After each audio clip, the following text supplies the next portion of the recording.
kick off 2021 with a big fat 3 points at St Andrews as they defeat a very, very tough, tricky, of course, Birmingham City on their own turf. Goodness gracious me, I was looking forward to this game because it had the potential of being a goal fest for Rovers. Unfortunately, it wasn't to be, but we did manage to get away with the 3 points with a pretty... It was the best performance of 2021, that's all I can say, but it was also the worst performance of 2021 for Blackburn Rovers. Of course, the goals coming from Adam Armstrong early doors. Of course, I think within the first 10 minutes, a great goal. It was actually a free-flowing game, goal attacking efforts on both sides of the field.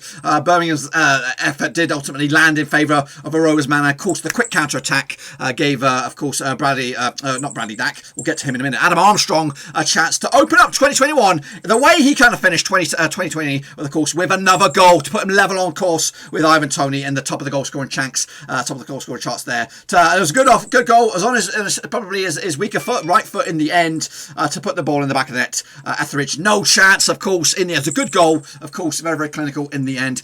Despite early goal, Rovers couldn't really take any more chances, and it was kind of a bit of an even sort of game, really, after that. But of course, getting that early goal does change your vibe, does change your belief, does change the mentality that you're in command, and basically, if the game was to end as it was, it would be a 1-0 win for Rovers. But of course, Birmingham did dig deep, and they did have a couple of chances later on in the second half. Scotty Hogan, of course, probably had the best chance, breakaway off effort, which resulted in a one-on-one. Scotty Hogan up against Kaminski. Kaminski actually won this one, and unfortunately there was no penalty incident there, because it could have been an easy sort of penalty claim there for Scotty Hogan if he went down like a sack of spuds, but unfortunately for us it didn't. So 1-0 remained, and of course it was Bradley Dack coming off the bench to score his first goal in over 12 months and some, and his third cameo, of course, from the bench. It is just something that we need to see, lads. We need to see Dack at his best, and scoring basically in one of his first couple of games is good news. That is what we need. Of course, there are the haters are out there, the Mowbray haters are out there, and I was on the fence on the watch along.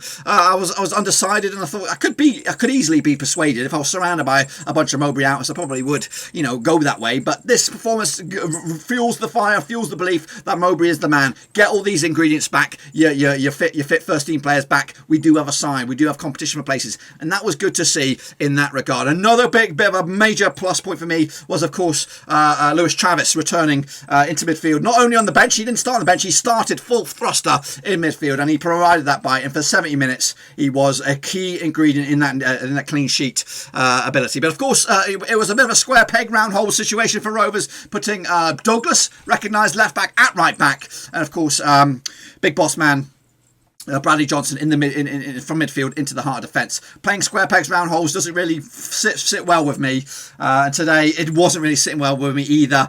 Amari Bell at left back, I'm not sold, not convinced on that. Not convinced that Barry Douglas at left back, to be honest with you, but it's just the best of what we can do for the time being. But fortunately for us, we kept the clean sheet, first clean sheet of the season, first clean sheet of the year, and first clean sheet in a long time for Rovers. But most importantly, the 3 points. So very, very good performances.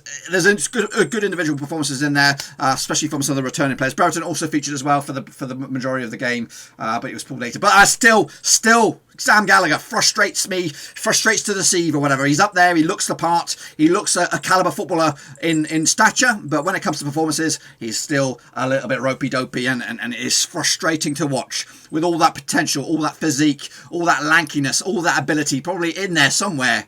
We've got to get it out of there. We've got to shake him out. We've got to maybe put him in, send him to Nepal, or put him with the Gurkhas or something like that. Get him in there, or send him to a Buddhist or something to clear out that foggy mind of his, because there is a humongous calibre player in there. He's got the frame, he's got the stature, but he just needs the performances. And unfortunately for him, it wasn't meant to be against one of his old clubs. He managed to play the 90 minutes, but unfortunately he managed to frustrate me for the full 90 minutes. But it doesn't matter. It doesn't matter. 2 goals, 3 points in the bag.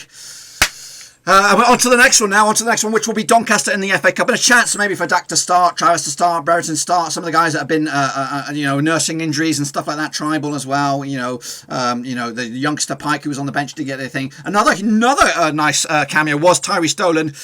And again, sometimes he frustrates me because how young he is, how fragile he is, and how easy he can fall over. But when you're up against a frazzled back four that Birmingham were in that final 10 minutes, you throw this guy on. He's a pack of tricks, man. You don't know what you're going to get. Some things work out. Sometimes he overdoes it. But he did. It was his creativity and his hold-up play that laid off for Bradley Dack to put the second goal in there, which basically, in my eyes, was the winner. Because even prior to that, Birmingham were breathing, and I felt there was a second goal in this game, but I just didn't know which way it was going to go. But 3 points in the bag. I'm happy. Hopefully you guys are happy too. Of course, next up, Doncaster, a little bit later on next week. We won't be having a watch along for that. I'll be taking a bit of a backseat role over the next week. I will be churning out the videos. They'll be there, but not in as rapid as they have been in recent times. And again, get a chance to catch up with things. A little bit later on, we'll do a detailed review of this. Have a little look at what's been going on Twitter. Of course, see what the gaffer has to say. I'm sure he'll be happy. Of course, fans, 2021. Could this be the start of something new for Rovers? Or is it still papering over the clats, flattering to deceive, which it does for me, frustrate me a little bit that